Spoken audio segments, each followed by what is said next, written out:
Alhamdulillah, wassalatu wassalamu ala rasulina sallallahu alaihi wasallam. Vezën nderuar. Sonte e ka nderu Hoxha Sejfullah Sejfuli prej Tetovës. Edhe e kemi lutë pra që të në mbaj një ligjerat. Allah e shpërblet, Allah rujt. Bismillah, wassalatu wassalamu ala rasulillah. Vëllezër, fillimisht i falenderoj vëllezrit të cilët më dhanë mundësinë që unë këtu dalë para juve të jap disa këshilla, jo ligjerat, por disa këshilla të cilat mu personalisht kanë bërë shumë dobi dhe njëkohësisht është një çështje e cila është lidhur me jetën e besimtarit në përditësi, por në veçanti me Ramazanit, sepse Ramazani është muaji i adhurimit, është muaji i Kur'anit dhe është muaji të cilën këtë që do ta flas ka shumë rëndësi për jetën e besimtarit. Pra Allah i shpërblet vëllezrit. Padyshim falëndrimet i takojnë Allahut subhanahu wa taala, paqja dhe mëshira e Allahut qoftë mbi të dërguarin e fundit, Muhammed Mustafa sallallahu alaihi wasallam, mbi familjen e tij të pastër, mbi shokët e tij fisnik dhe besnik dhe mbi të gjithë ata të cilët e ndjekin këtë rrugë me mirësi deri në ditën e fundit. Vëllezër, është një term në gjuhën arabe për kuptimin e thellë. Pra, al-fahm ad-daqiq. Kuptimi i thellë, vëllezër, unë si ligjërues në Institutin Islam Ikra e kam lëndën e parimeve të thirrjes, pra usulet da've, dhe aty sot e pata rastin që këtë ta elaboroj. Mirë po, tek ju do t'ja jap vetëm atë ajkën dhe disa shembuj që të kuptohet kjo. Për shkak se ne bashkë jemi, apo duhet ta ndjejmë se jemi bashkë misionar në thirrjen tonë në rrugë të Allahut subhanahu wa taala, apo në rrugën drejt fesë Allahut subhanahu wa taala. Dhe kjo pjesë, kjo e fehmet dakik, i ka dy baza kryesore, pra dy çështje kryesore që pa to nuk mundet dhe nuk ka mundësi muslimani të arrijë këtë grad, që ta kupton fen në thellësi dhe detajet e fesë. Kushti i parë apo baza e parë, vëllezër, është që njeriu patjetër ta dinë se pse ka ardhur në këtë dynjë. Kur themi pse ka ardhur në këtë dynjë, shumica prej neve dinë që Allahu subhanahu wa taala ka thonë: "Wa ma khalaqtul jinna wal insa illa liya'budun." Këtë dim se Allahu nuk i ka krijuar xhinët dhe njerëzit ama për asgjë tjetër hiç, vetëm se që ta adhurojnë Allahun. Dhe kjo kërkon kuptim të thellë. Kur themi se Allahu me të vërtetë nuk i krijoi njerëzit dhe xhinët për asgjë tjetër hiç, vetëm se që ta bëjnë ibadet Allahun subhanahu wa taala dhe ta njësojnë atë.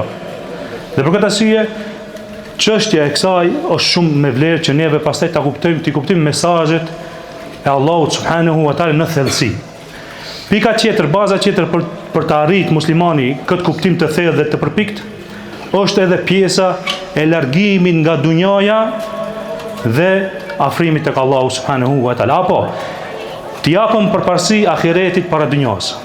Për të arritur këtë kuptim që Allahu të na furnizon me këtë kuptim të thellë të çështjeve fetare, dhe kjo do të na qartësohet edhe më shumë me shembujt që do t'i japim, neve na duhet e para që ta kuptojmë ardhjen tonë, qëllimin e ardhjes tonë këtë dynjë, dhe pastaj ta kuptojmë dhe të jemi prej atyre të cilët largohen prej kënaqësive të kësaj bote që janë të kufizuara, që janë të pakta dhe kalimtare, dhe të jepim pas asaj e cila është e përhershme, e cila është e mirë, të cilën Allahu ka përgatitur çka në përjetësi për besimtarët në botën e amshueshme. Për këtë arsye, vëllezër, muslimani duhet kështu ta kupton fen, që jo të jepet pas asaj e cila është e paktë dhe kalimtare, por të jepet pas asaj e cila është e vazhdueshme dhe përjetshme.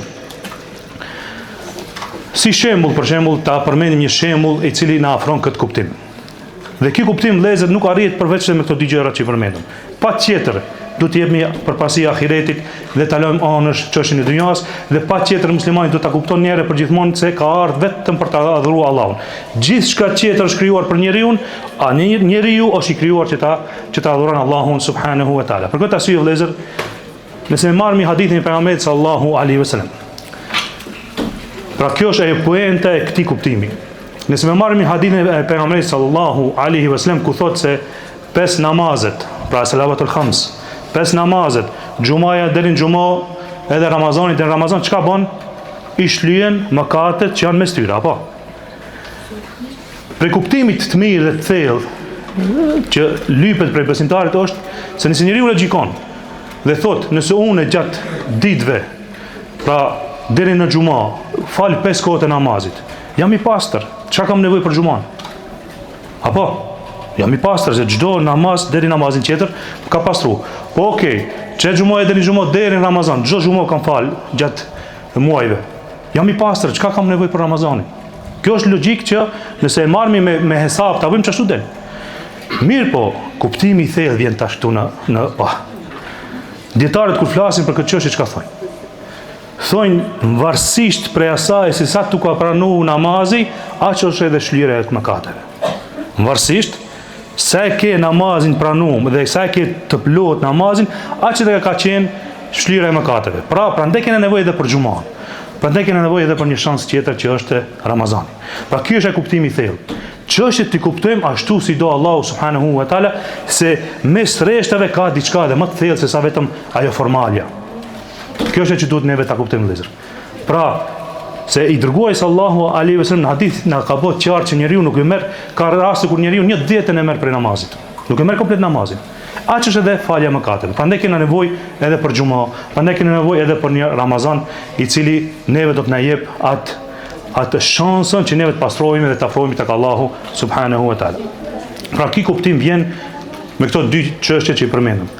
Rast tjetër, ju dini shumë mirë që Allahu i dërguari sallallahu alaihi wasallam na ka treguar se namazi me xhamat çka është 25 apo 27 herë më i vlefshëm. Apo, ose ka thonë për namazin taravis, ai i cili falet me imamin, derisa imami ndahet, çka e ka vlerën si më fal gjithë natën. Këtu përveç vlerës ka një mesazh tjetër. Është ajo bashkimi i muslimanëve. Është ajo që krejt bashkë kur thotë imami Allahu Ekber, krejt xhamati bashkë thonë Allahu Ekber. Është ajo që madhërohet Allahu prej krejtve për një çast. Pra njësohet Allahu prej krejtve për një çast. Kur ngritet imami krejt së bashku themi semi Allahu limen hamida. Ruku themi subhan rabbil azim. Sejde themi krejt subhan rabbil ala. Pra ka diçka më tepër. E për të arritur deri tek ky kuptim vëllezër, neve na duhet shumë të lexojmë, të meditojmë, që ta marrim Kur'anin jo vetëm për sevape dhe për lexim, por ta marrim Kur'anin si udhërfyes tonin, si udhërfyes i cili neve na drejtohet direkt. Pra Kurani është për mua, është për ty. Mos ta mendojmë që Kurani dhe feja është për dikon tjetër, jo, është për neve dhe se Allahu subhanahu wa taala për këtyre ajeteve që lexojmë, neve na drejtohet dhe neve do të na bëjë dobi. Se Allahu nuk ka nevojë për ne.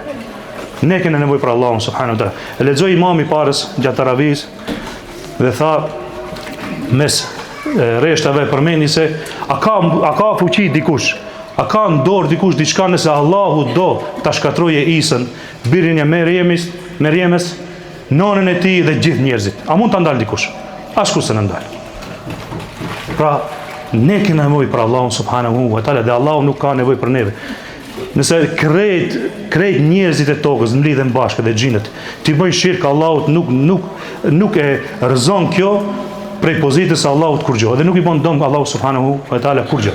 Por kurse krejt njerëzit ta bëjnë tauhid Allahun për një herë dhe ta madhërojnë Allahu subhanahu wa taala, nuk i shton në mulkin e tij dhe sundimin e tij kur gjë.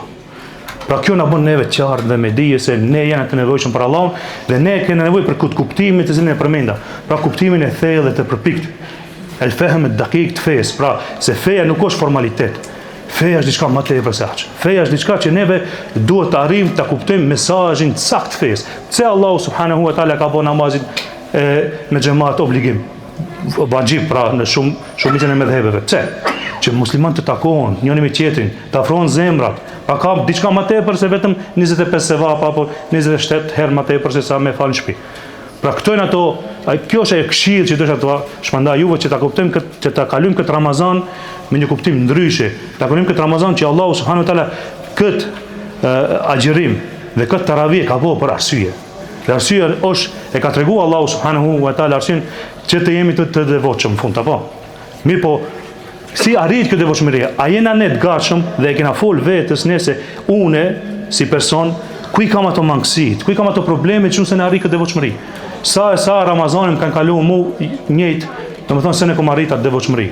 Pra, a duhet a ku e kam defektin unë sepse unë se në arri këtë devotshmëri. Pra këto janë pyetjet të cilat secili duhet t'ia parashton vetes dhe ta shoh se ku e ka defektin dhe ta afrohet te ky kuptim i përpikt dhe i thellë, i cili kuptim tham që nuk arrihet vetëm se me arritjen e kuptimit se neve jena kriju për Allahun dhe se neve duhet paqetë të japim përparësi ahiretit para dynjas.